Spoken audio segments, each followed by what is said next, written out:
اس کے سائے کے نیچے بیٹھتا ہے، اس کی ہوائیں اسے ملتی ہیں، اس درخت سے استفادہ ہوتا ہے، یا آپ نے فرمایا کہ اس درخت سے کوئی جانور کھا لیتا ہے، تو یہ تمام چیزیں درخت لگانے والے کے حق میں صدقہ شمار ہوتی ہیں۔ الا کان لہ صدقۃ، فرمایا یہ درخت لگانا یہ صدقہ لکھا جاتا ہے۔ تو اسلام میں اس حدیث پاک میں حضور صلی اللہ علیہ وسلم نے درخت لگانے کو صدقہ یعنی عبادت قرار دیا۔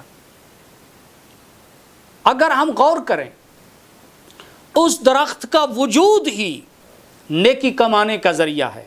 مثلا ایک درخت پر جب سبزہ آتا ہے، ہریالی آتی ہے، تو دیکھنے والے کو ایک خوبصورت منظر پیش کرتے ہیں۔ جب انسان کی نظر اس پہ پڑتی ہے تو انسان کا دل خوش ہوتا ہے، آنکھیں خوش ہوتی ہیں، اس کا دماغ میں سکون ملتا ہے۔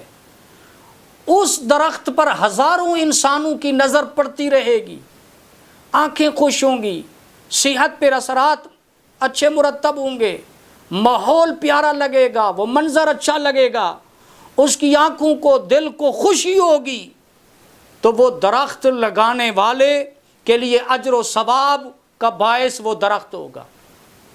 اسی طرح درخت کے سائے میں کوئی لوگ بیٹھیں گے، دھوپ سے آئیں گے، اس درخت کے نیچے کھڑے ہو جائیں گے، اس درخت میں کوئی اپنی سواری باندھ لے گا، کوئی سائیکل موٹر سائیکل گاڑی کھڑی کر دے گا، کوئی خود کھڑا ہو جائے گا، ہوا لگوائے گا، بیٹھ جائے گا، پانی پی لے گا، کھانا کھا لے گا، تو اس درخت کے سائے میں بیٹھنے والے جو بیٹھے گا تو اس کا اجر و ثواب اس درخت لگانے والے کو پہنچے گا۔ اسی طرح درخت قدرت کا قدرت کے یہ پھیپھڑے ہیں، قدرتی پھیپھڑے ہیں جو انسان کو آکسیجن فراہم کرتے ہیں، پولوشن کے خاتمے کا ذریعہ بنتے ہیں۔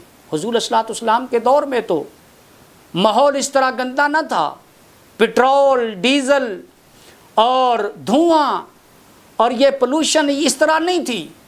آج اگر ہم دیکھیں تو اس طرح کے پولوشن کے خاتمے کا یہ ذریعہ بنتے ہیں، بارش برسانے کا یہ باعث بنتے ہیں، ٹمپریچر میں جو روز بروز اضافہ ہو رہا ہے، درخت لگانے سے ٹھنڈک پیدا ہوگی، تو اس کا فائدہ یہ جو سارا عمل ہوگا انسانوں کو فائدہ پہنچے گا، جانوروں کو فائدہ پہنچے گا۔ درخت تو ایک شخص نے لگایا تھا، وہ چاہے دنیا میں ہے یا چلا گیا ہے، لیکن اس درخت کے جو فوائد ہیں جب تک وہ درخت رہے گا اس کے فوائد اس شخص کو ملتے رہیں گے، اور وہ اس کے لیے صدقہ جاریہ عبادت کے طور پر وہ درخت اس کے لیے اجر و ثواب کا باعث ہوگا۔ اسی طرح انسان نے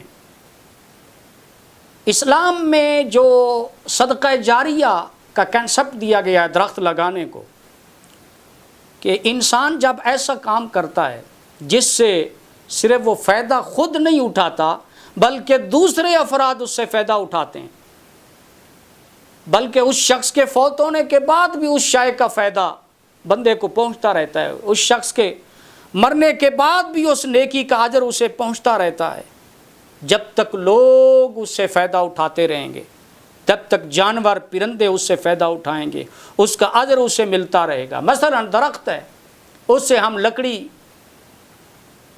اس درخت کی لکڑی سے ہم فائدہ اٹھاتے ہیں، درخت کسی نے لگایا، لکڑی سے فائدہ لوگوں نے اٹھایا، لکڑی سے فرنیچر بنا، صوفے بنے، الماریاں بنی، کھڑکیاں بنی، دروازے بنے، لکڑی سے ٹیبل بنی، چیئرز بنی، اور اس درخت کی لکڑی سے شہتیر بنے، بالے بنے، ڈیفرنٹ چیزیں بنی، تو اس کا ثواب اور اجر اس درخت سے فائدہ جہاں تک گیا تو اس کا اجر و ثواب درخت لگانے والے کو ہی ملا۔ اسی طرح کسی نے درخت لگایا تو اس درخت کو دیکھ کر اس کی ہریالی کو دیکھ کر، خوبصورت درخت کو دیکھ کر، اس کے پھلوں کو دیکھ کر میرے دل میں ایک خواہش پیدا ہوئی کہ میں بھی درخت لگاؤں۔ پھر میں نے درخت لگایا، پھر اس درخت کو دیکھ کر اور لوگوں نے دیکھا تو ان کو بھی خواہش پیدا ہوئی، تو یہ سلسلہ بڑھتا گیا۔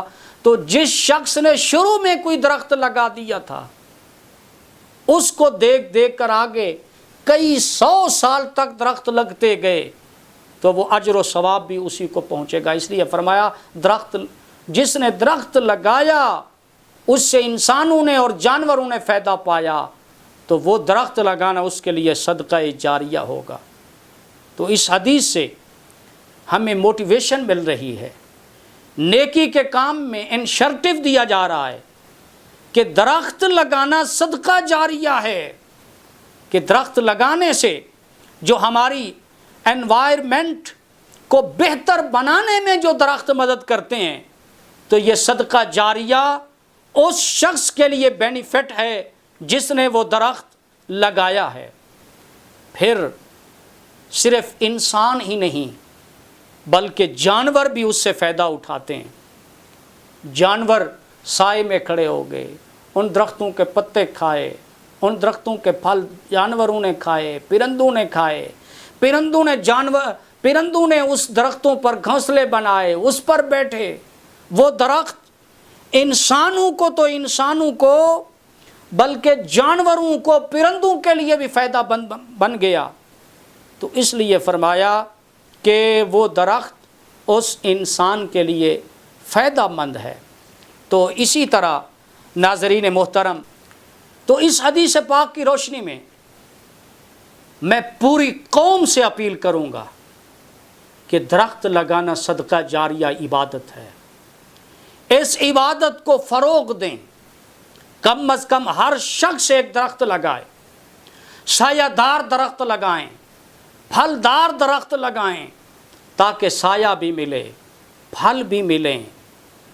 اور اگر پھلدار نہیں تو سرسبز و شاداب درخت لگائیں تاکہ سایہ ملے، باغات لگائیں۔